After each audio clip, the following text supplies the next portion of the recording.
और अब एक बड़ी खबर जयपुर से आ रही है। जेजेएम घोटाले में पूर्व मंत्री महेश जोशी की कोर्ट में पेशी। कोर्ट ने महेश जोशी को 11 मई तक पुलिस रिमांड पर भेज दिया है। एसीबी ने महेश जोशी को किया था कोर्ट में पेश। 960 करोड़ के घोटाले में एसीबी ने किया था गिरफ्तार। जेजेएम घोटाले में अब तक 17 गिरफ्तारी हो चुकी है। इस वक्त की बड़ी खबर आपको बताई जा रही है, जहां पर पूर्व मंत्री महेश जोशी की कोर्ट में पेशी हुई और कोर्ट ने महेश जोशी को 11 मई तक पुलिस रिमांड पर भेज दिया है। आशीष हमारे साथ जुड़ गए ज्यादा जानकारी के साथ। आशीष, 11 मई तक पुलिस रिमांड पर भेज दिया गया महेश जोशी को।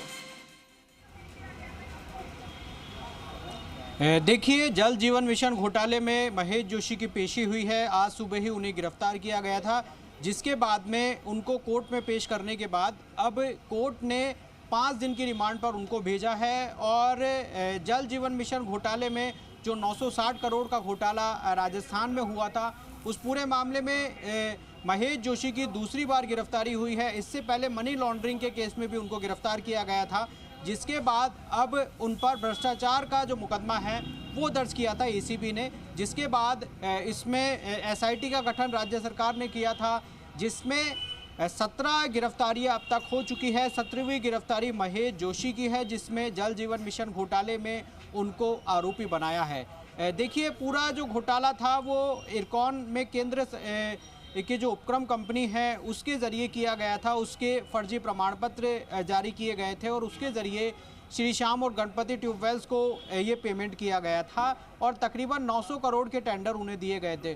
पूरी जो कड़िया है वो लगातार एसीबी जोड़ने का काम कर रही थी, जिसके बाद में पूर्व आईएएस सुबोध अग्रवाल की भी गिरफ्तारियाँ हुई। जल जीवन मिशन घोटाले से जुड़े जो इंजीनियर्स थे जलदाय विभाग के, उनको गिरफ्तार किया गया। और अब बारी आई पूर्व मंत्री महेश जोशी की, जिनको आज सुबह तकरीबन 4:30 बजे महेश जोशी के आवास पर पहुंची। तकरीबन एसीबी 1 से 1.5 घंटा उनके आवास पर रही और उसके बाद में उन्हें एसीबी मुख्यालय लाया गया और उनकी गिरफ्तारी शो की गई।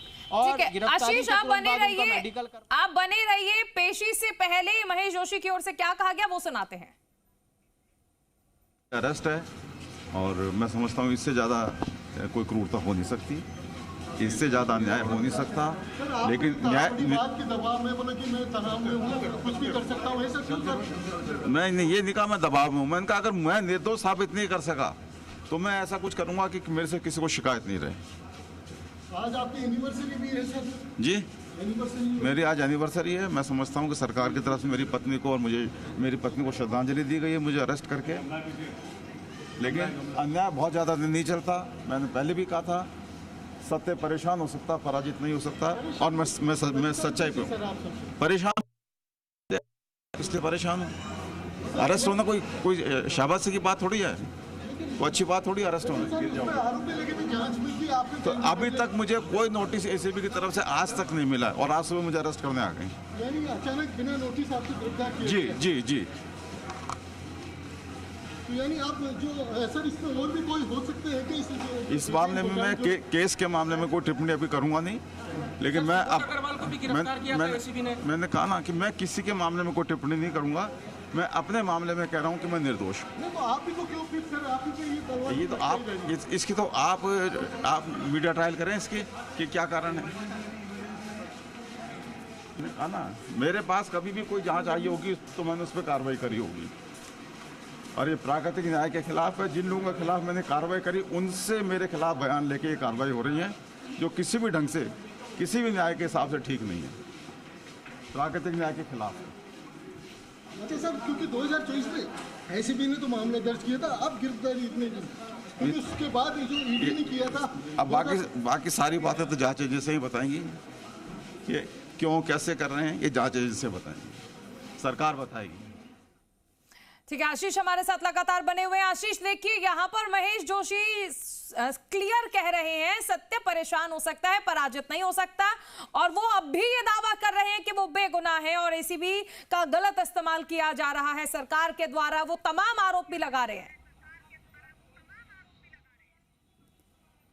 देखिए, जब ईडी ने महेश जोशी को गिरफ्तार किया था तब भी महेश जोशी ने यही कहा था कि सत्य पराजित हो सकता है। लेकिन जिस तरीके से लगातार जो ईडी लगातार अपना काम कर रही थी, एसीबी कड़ियाँ जोड़कर काम कर रही थी, तो तथ्यों के आधार पर उन्हें गिरफ्तार किया गया है। लेकिन सबसे बड़ी बात यह है कि इस पूरे घोटाले में अभी और गिरफ्तारियां हो सकती है।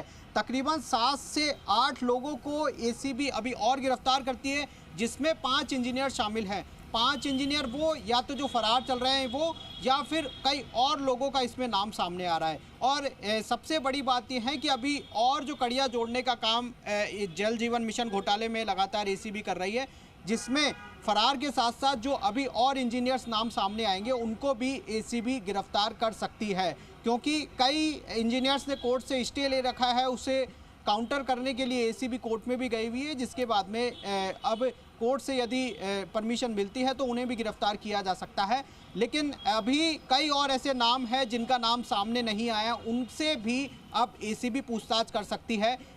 जिस तरीके से मंत्री का नाम अभी सामने आया था, उसके बाद में मंत्री से पूछताछ की जाएगी 5 दिन तक। तो 5 दिन के बाद में यहाँ पर एक बार फिर से एसीबी कोर्ट में पेश करेगी और उसमें पूछताछ में कई अहम और चौंकाने वाले खुलासे पूरे मामले में हो सकते हैं कि आखिरकार किस तरीके से यहाँ पर दबाव बनाया गया, किन किन ने दबाव बनाया गया, किस किस ने फर्जी प्रमाण पत्र की साजिश रची गई और किसने ये फर्जी प्रमाण पत्र जलदाय विभाग को उपलब्ध कराया। ऐसे कौन से इंजीनियर्स हैं, ऐसे कौन से गुट थे जिन्होंने फर्जी प्रमाण पत्रों के जरिए जो दोनों ठेकेदारों को ये टेंडर दिए गए थे। यानी कि जल जीवन मिशन घोटाला अब लगातार बढ़ता चला जा रहा है और घोटाले की परतें लगातार खुलती जा रही है। लेकिन जिस तरीके से पूर्व आईएएस को गिरफ्तार किया गया था, उसके बाद से ही यही कहा जा रहा था कि महेश जोशी की मुश्किलें भी लगातार बढ़ती चली जाएगी। तो आज ऐसा ही हुआ। सुबह तड़के 4:30 पर देखते हैं क्या निकलकर सामने आता है। शुक्रिया इस तमाम जानकारी के लिए आशीष।